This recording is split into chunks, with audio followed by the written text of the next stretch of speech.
There's a new genre of medical papers in the AI and medicine space, and like Mulder from the X-Files, I want to believe.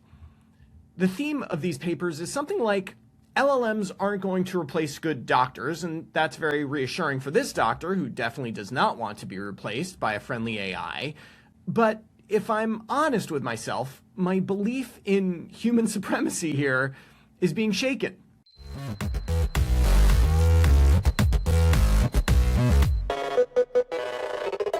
This week, a new paper appeared in JAMA Network Open evaluating the performance of various large language models on a diagnostic task. It was chock full of phrases like, "Our evaluation suggests that despite rapid advances in pattern recognition and knowledge retrieval, current LLMs still lack the reasoning processes needed for safe clinical use."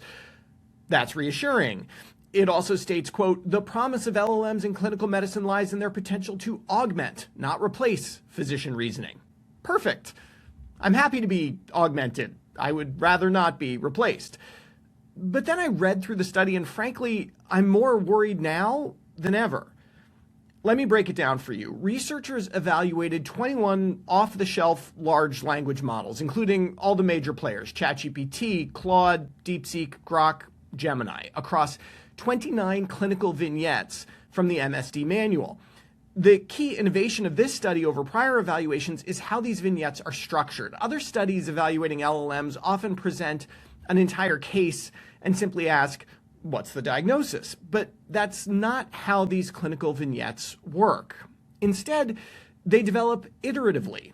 You get an initial presentation and then formulate a differential diagnosis, choose the appropriate tests, get those results, refine your differential, and so on until you arrive at the final diagnosis. This mirrors how real medicine works. No one ever shows up in the ER with a complete history of present illness, labs, and imaging all bundled together. In the end, you still have to give a final diagnosis, of course, and the models did really well on this, getting it right more than 90% of the time. I'll show you the accuracy here.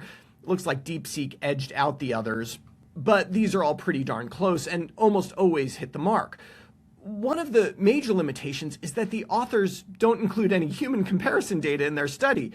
I searched the literature for these MSD vignettes to find out how a human doctor would do on them, and to my great surprise, every study I found was actually a study of various chatbots' performance. Like, has anyone ever tried to see how a human does on these? Is 95% accuracy good? It seems good. For what it's worth, I looked at several of the cases. They are publicly available. They're not easy or straightforward. I'm not saying I'm a master diagnostician or anything, but there's no way I would get 95% correct in terms of the final diagnosis. Now, the authors don't focus on that metric solely, though, as important as it is. Instead, accuracy of final diagnosis is part of a 5-part scoring scheme, including accuracy of differential diagnosis, diagnostic testing, management, and miscellaneous clinical reasoning. These 5 metrics define a novel prime LLM score defined by the area of an irregular pentagon, maxing out at 100% if the model performed perfectly on every single question. No model did. Prime LLM scores varied between 0.64 at the low end, Gemini 1.5, and 0.78 at the peak, Grok 4, Gemini 3 Flash, Gemini 3 Pro. I cannot tell you whether that is good or not because, well, there is no human data against which to standardize. But the paper is written, like many in this space, with what feels to me to be a clear anti-LLM bias. For example, the authors state that the failure rates in generating a differential diagnosis were anywhere from 90 to 100%. But we have to look at how they defined failure here. The vignettes are structured with part of the case presentation and then a question like this. A large list of potential things that could be on the differential diagnosis. To be correct, the model needs to flag everything that could be on the differential and none of the things that shouldn't be on the differential.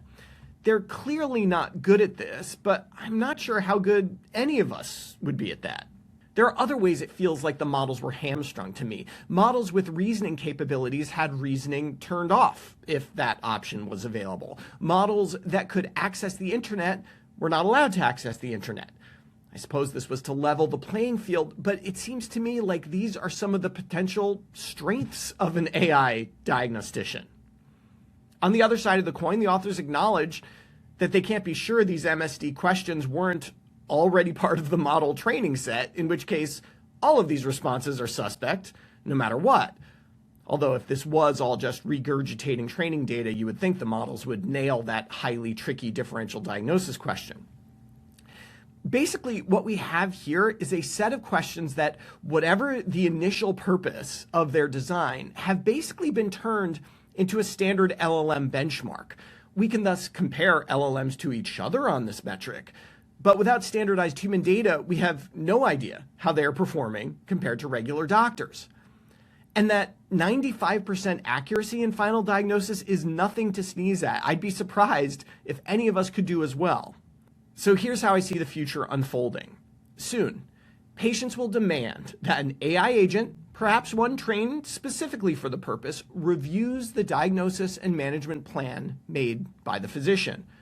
Or if patients won't, insurance companies will. The AI will, as the authors suggest, augment the physician's effort. And then AI agents will creep in around the edges. Perhaps an urgent care triage line will be staffed by AI before passing a patient on to a physician. Maybe an AI agent can perform an initial history and even order some basic tests while the patient is waiting in the emergency room waiting room, teeing them up for the doctor when she's ready. And then at some point, a randomized trial will compare the AI agents to humans directly in these spaces and show probably non-inferiority. The FDA will approve an initial agentic care provider and then others through the 510(k) pathway. Some states will pass a law allowing AI agents to order tests or medications without physician input.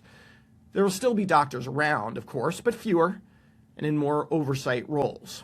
I'm not sure what the timeline of this will be, but I think it's shorter than we expect. And when it happens, we will look back at papers like this flagging how bad LLMs are at differential diagnosis and ask ourselves how we missed so many obvious signs of which way the wind was blowing. For Medscape, I'm Perry Wilson.